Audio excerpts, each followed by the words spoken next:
Another special episodes. As you know, we have all these great people who are dominating the industry in the different fields. And today I'm very excited to have this particular guest on. His name is Yonah Weiss.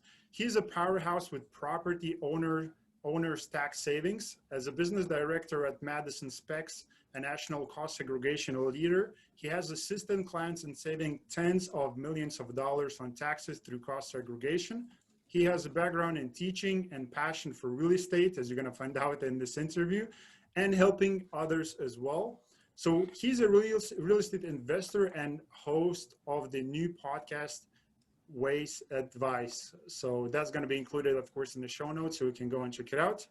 But first of all, thank you again, Yonah, for being on the show today. Pleasure. Thanks so much, Martin. It's nice to be joining you.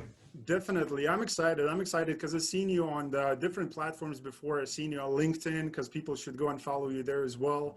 Just the different, platforms. So I see you kind of, pushing yourself there, pushing your efforts, just to try to help people, with the tax savings and all of that good stuff. So that's why we're here to explore how you can help all these real estate investors to save more money, because that's a big topic, right?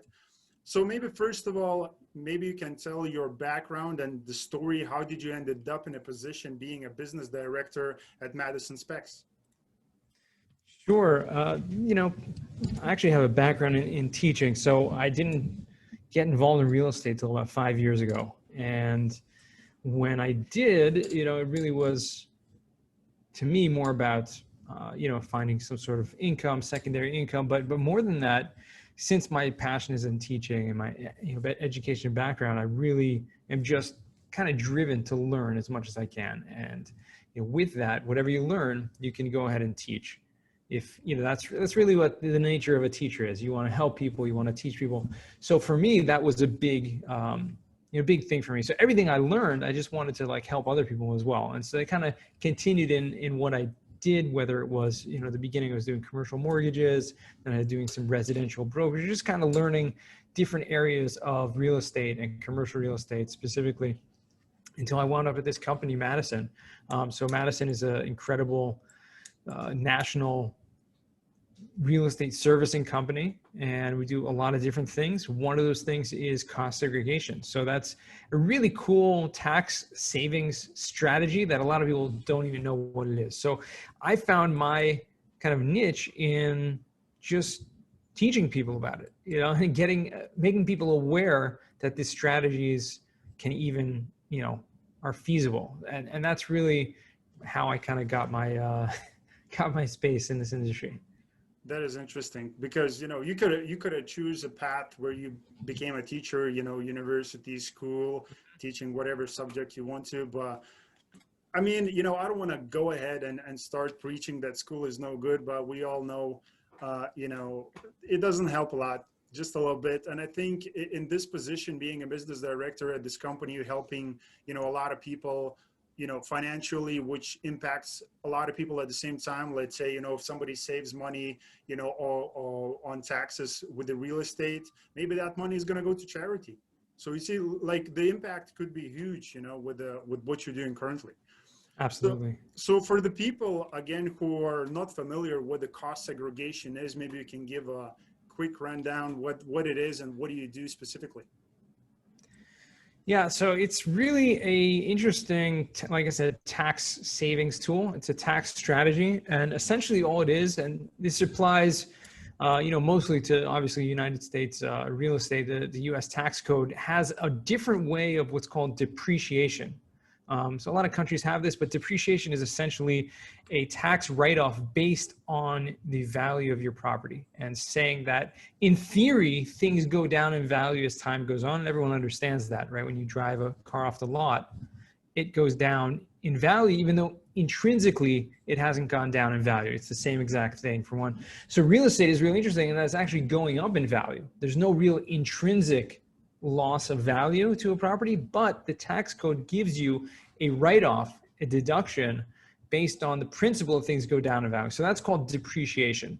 Okay, cost segregation is really just an advanced form of depreciation. It's taking depreciation and breaking it down into different categories that you can actually take tax deductions at a faster rate if you do this very detailed procedure called cost segregation, which is essentially just an engineer coming and breaking down the building into tiny little parts and then realizing what those values of all those individual parts are, add that up and take bigger tax deductions.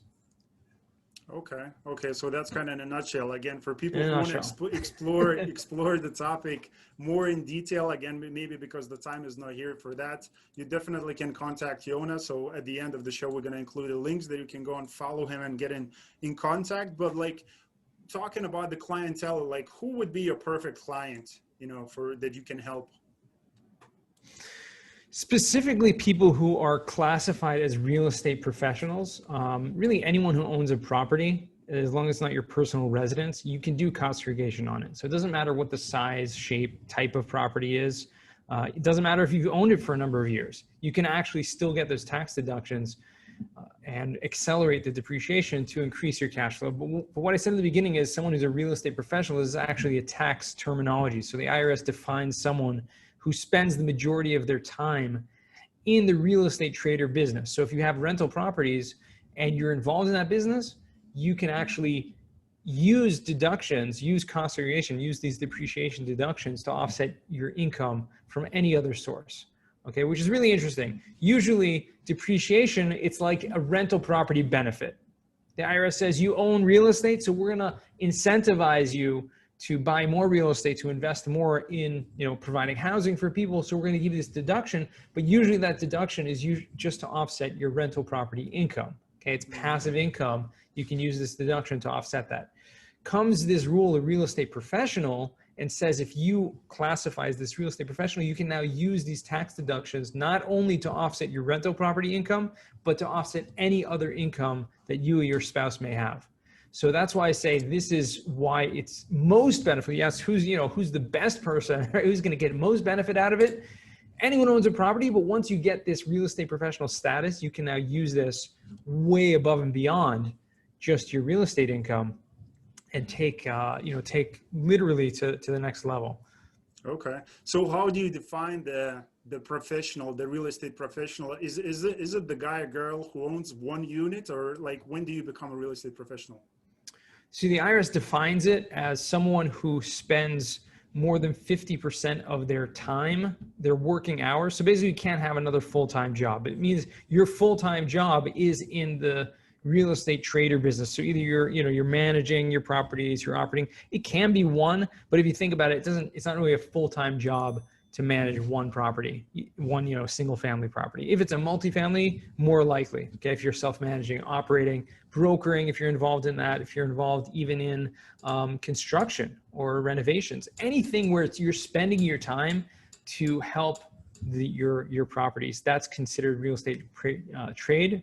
And once you or your spouse, and this is really the cool part, only one of you needs this status to then use this kind of golden ticket to offset any of your income. Wow. So one of the couple. Okay. Yeah. So Huge. Appreciation versus depreciation. So depreciation, the way it sounds like, I mean, a lot of people are for appreciation, that was, right. When the markets is good, like people happy, look at the properties, like they appreciate, but looking long term, definitely, because that's the way I think the wealthy play the game, through depreciation. I've seen so many investors, talking about that. So definitely that's something that people who are watching this and they never came across this term, because again, this is just for the US only, right? You deal with the US clientele for now? Correct. Well, because this is a rule that's in the United States tax code. Yeah. It can apply, believe it or not, if you are a US taxpayer and you own property outside of the US, you can still take this benefit because the IRS recognizes that there is this depreciation deduction for properties even outside of the US. So interesting. You can own property, yeah, and it can actually become very beneficial if you're investing in multiple places. You can still take this real estate tax deduction, which essentially, what is the tax deduction doing? It's allowing you to keep the money that you're earning and not pay tax on that, right? And doing that, the more you can do that, the more cash flow you have, the more you can just build your portfolio. You can Yeah. keep reinvesting. Yeah. And it doesn't matter what you do, right? It doesn't matter what asset class you're in, as you mentioned, construction, multifamily, single family, you can do in all the different Self-storage, yeah. retail, office, golf courses, you name it, any type Wow. of property. Beautiful, beautiful. So I'm looking at the bio again, and I seen that you're investing into real estate yourself personally, right? Correct. Is Yeah. is that as an active or passive? So it's been passive. I did some fix and flips years ago, and that was the most active I got involved. But recently, I've been very interested in becoming more actively involved on the investing side, from specifically multifamily. So that's really where I'm at right now in my journey, which is trying to find the right deals, which is a very difficult task in this market, Yeah. and trying to find the right partners to to do this with. So. I currently am not actively involved in any deals, but like I said, that's my goal right now. Yeah, you want to hit that 50% threshold, right? When you become basically a sophisticated investor that you can do. Yeah, so that's good. So why real estate? Because I know you deal with all these clienteles, and again, what you said, it's hard to find the deals. I would like to hear what type of deals are you looking for? I'm guessing, if I may, I'm just gonna guess, but you're probably looking for big properties, probably something like multifamily deals, right? Correct, multifamily. So it really comes with the territory. The more you learn about it, the more you understand that the value is in the scalability, Yeah. and the more units you have, the more benefit you can basically get. If you're getting the same amount of income from a single family, it basically involves the same amount of effort in terms of financing, in terms of closing, in terms of operating. Maybe the operations are going to be a little more tedious, but the managing the property for larger deals. But if a certain point, you can have someone that actually pays to have someone work full time doing that. So yeah, I'm looking specifically. We're looking at deals, upwards of 60 units, preferably between 100 and 200 units. Okay, and what class are you looking for? A B, C class value add properties, or brand new, or? Yeah, BC class. That's value add. That's really where money can be made in this market. Yeah, yeah. I think A class is very difficult to make money in the current environment. Yeah, definitely. So what about the markets? Like, what states are you looking at currently? As you said, it's hard to find the deals. What states are we talking about? So I've analyzed a lot of different markets out there, and partnered up with a couple guys that they actively own properties in Atlanta and North Carolina. So Georgia, North Carolina, South Carolina. And so those markets, certain, the larger markets, Raleigh and Charlotte, those areas have been, I've been impressed with the job growth, with the, population growth in those areas. And so that's kind of where I'm looking. Yeah, because everybody moving south. Because I see the trend where, yeah, everybody's moving south, and people investing down south, like Georgia, Florida. Like, what do you think? Do you have any particular states that people should pay attention to, like in the future, when it comes to multifamily investing? Those states that you mentioned, North Carolina, Georgia, Florida. The further you go south, people are migrating there, and you just follow market trends, follow where population growth is increasing, especially job growth, especially now that people are leaving the Northeast a lot by the droves, and especially since office has been hit really hard by the by the corona. People were working from home, people were remotely, or even just downsizing to work in different size properties and not in these big office towers anymore. It's really changed the game for a lot of people, and therefore I think a lot of people understand you can take pick up and move and live wherever you want. Yeah, yeah. Oh, the times are crazy. As I forgot for a second while we're talking with you that the COVID is still here. Yeah. So yeah, it changed the entire industries, like the office spaces. But what you said, like multifamily, like people working from home, and they always gonna live somewhere. So value add properties, as you're looking for, it's definitely a game like to be played and to be in. Definitely.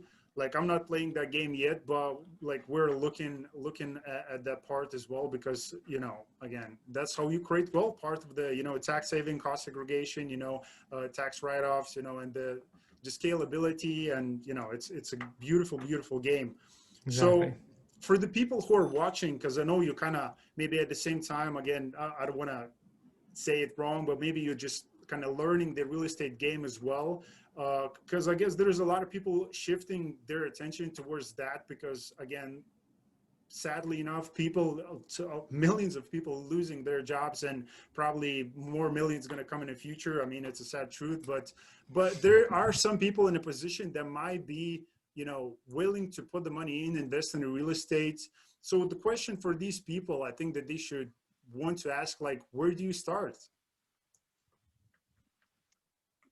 Place you start is just by learning. You can't jump in. You have to learn. You have to make sure that you understand. And part of the process is learning what you don't know. And so the only way you can really learn what you don't know is by following or apprenticing or partnering with those people who have had the experience, who have gone through deals themselves, preferably have gone through full life cycle of buying, refinancing, selling properties, so that they understand in the same type that you're looking to do yourself. So you don't have to, recreate the wheel. You don't have to start from scratch. A lot of people have done it successfully, have been where you are, and finding those partners is really probably the most important part of the learning experience.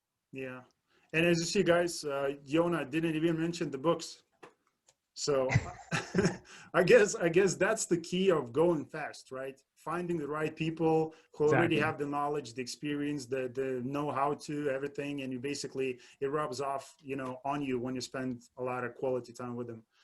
So Exactly. that's good. So can you talk about your podcast? Because I'm looking to hear what you're doing with the Weiss Advice. Like, what approach are you taking? Are you talking about cost segregation, real estate investing? What's going on? Sure. It's actually was inspired mostly by just being on other people's podcasts, and this format of these conversations and the questions I really enjoy. And as a teacher, I want to try to bring value and add value to a lot of people. So I've been a guest on, at this point, well over 100 podcasts in the real estate world, and it's not, I speak about cost segregation on most of them. So I decided, let's flip the script, let's do something else, and let's try to see how we can add value and just speak to the most successful people that I know and have dealt with and do business with, to kind of pull out from them things that are, advice, things that they've gone through, experiences, stories, anecdotes that I think can provide a lot of value for the listeners. And just wanted to bring that to my audience and people that are interested in learning the real estate game, and more importantly, finding those people. Because again, like I said, it's all really about the people. It's who you know, and trying to bring those people to the forefront to get to know them a little better. And that's really the premise of my podcast. Yeah, beautiful. Well said, definitely. So what do you think, again, the mind just goes, and I can't forget now what you said, like the COVID, and it's a shame, like what's going on now, but looking at your personal business and what's going to happen with the real estate personally, I mean, you're looking to invest, you're looking actively for deals Yeah. with a business director in Madison SPECS.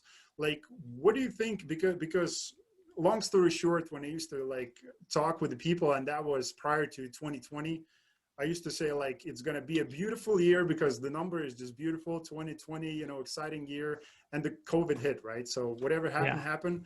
But looking further, maybe the next year, maybe 2021 is going to be the it year, right?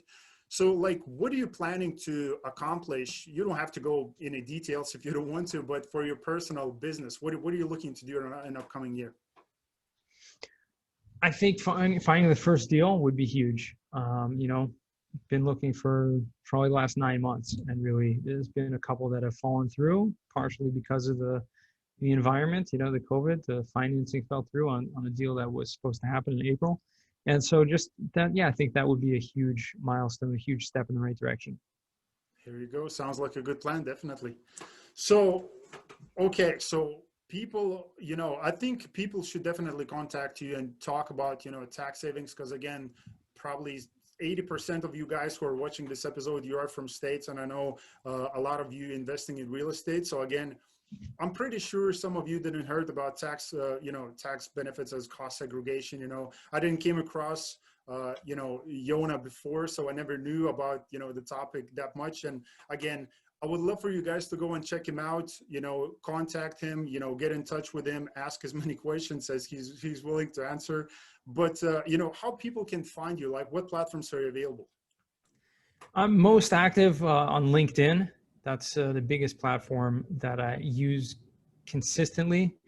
There is, Facebook. I'm involved in a lot of groups. I have my own group over there called Real Estate Connections. And that's really just about, adding value to people. You can find me at yonahweiss.com. That's a great place to keep up on my podcast and cost segregation and what we're doing. So yeah, that's Bigger Pockets, also another great platform that I'm pretty active on as well. Yeah, so basically all over the place. So if you just Google Yonah Weiss, you're gonna find him somewhere. Something is gonna pop up there. So yeah, it's been awesome. I know it's been a kind of quick interview, run and gun interview, but this man, I know he has a ton of knowledge when it comes to tax saving, cost segregation, and probably, I don't have enough questions to ask when it comes to that because again, I'm not actively involved in the real estate, but I just wanted to bring you in onto the show just to get attention from our audience coming to you, because I know there's people who are watching this. They need to, explore what the cost segregation is and get in contact with you and just talk about the services that you might offer. So, again, quick interview, but really appreciate the time, Yonah. It's been a great pleasure to get to know you. Maybe next time we can jump on a call again and talk about cost segregation. Maybe we can discuss your first deal that I'm sure it's going to happen, maybe quicker than, upcoming year. Yeah, definitely. Yeah. So guys, again, go and check him out on LinkedIn, on Facebook, Bigger Pockets. Go and read the blog posts that he's posting. I'm sure they're awesome. And again, if you enjoyed this episode, make sure to leave a comment, click like or share with a friend who is in the real estate space. Send a message his way that, he can save on taxes, and Yonah is here to help him as well. So again, guys, thank you for being here on this episode. Thank you, Yonah.